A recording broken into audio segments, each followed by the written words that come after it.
Hello बच्चों, let's read the question. The question says the correct order of increasing energies of atomic orbital is. तो basically हमें बताना है बच्चों कि कौन सा ऑप्शन करेक्ट होगा इन जो भी हमारे पास एटॉमिक ऑर्बिटल है उसके इंक्रीजिंग ऑर्डर में से अरेंज करना है एनर्जी के। सो फर्स्ट ऑफ ऑल बात करते हैं बच्चों की कॉन्सेप्ट। तो बेसिकली क्वेश्चन आया बच्चों इलेक्ट्रॉनिक कॉन्फ़िगरेशन से। इलेक्ट्रॉनिक कॉन्फ़िगरेशन एंड जब भी हम लोग ऑर्बिटल के इंक्रीजिंग ऑर्डर में लगाते हैं, इसे अरेंज करते हैं, तो इसको डिटरमाइन करने के लिए हम लोग लगाते हैं N plus L rule. N plus L rule. N होता है हमारा प्रिंसिपल क्वांटम नंबर और एल होता है बच्चों हमारा एजीमुथल क्वांटम नंबर। सो हमारे पास यहाँ पे ऑर्बिटल्स हैं 5p, 4f, 6s और 5d। तो अगर मैं इसके लिए ये जो नंबर होता है ये रिप्रेजेंट करता है एन को, एंड पी के लिए एल का जो वैल्यू होता है ये होता है बच्चों 1। सो अगर मैं यहाँ पे n प्लस एल का वैल्यू देखूँ तो ये हमारे पास आ जाएगा 5 प्लस 1 यानी कि 6 आ जाएगा। अगेन f के लिए जो l का वैल्यू होता है बच्चों ये 3 होता है। तो यहाँ पे अगर मैं n प्लस एल का वैल्यू लगाऊँ तो 4 प्लस 3 ये हमारा आ जाएगा 7। और 6s के लिए s के लिए l का जो वैल्यू आएगा ये 0 होता है।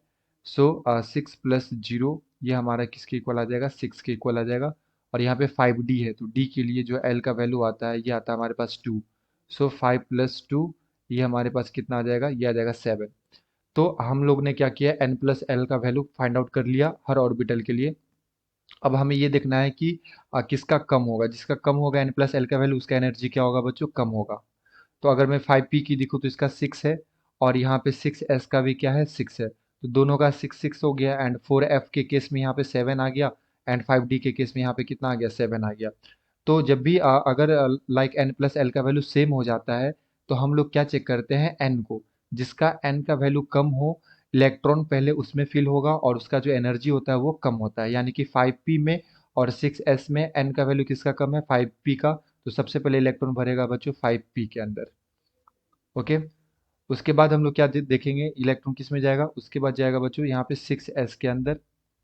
6s के अंदर। और इसके बाद हम लोग देखें तो यहाँ पे 4f है और यहाँ पे 5d है। तो दोनों के लिए अगेन सेम वैल्यू आ गया हमारे पास 7 7। तो यहाँ पे फिर से क्या चेक करेंगे, n। तो यहाँ पे n का वैल्यू कितना है, 4, और यहाँ पे n का वैल्यू कितना है, 5। तो इलेक्ट्रॉन जो है बच्चों ये जाएगा सबसे पहले 4f में और उसके बाद 5d के अंदर।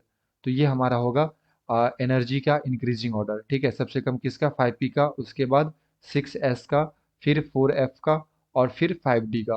तो अगर मैं यहाँ पे ऑप्शंस को चेक करूँ बच्चों, तो हमारे पास जो ऑप्शन है, ऑप्शन नंबर बी में दे रखा है 5p, 6s, 4f, 5d। So the appropriate answer is option number B. I hope you will be understood it well. Best of luck, thank you.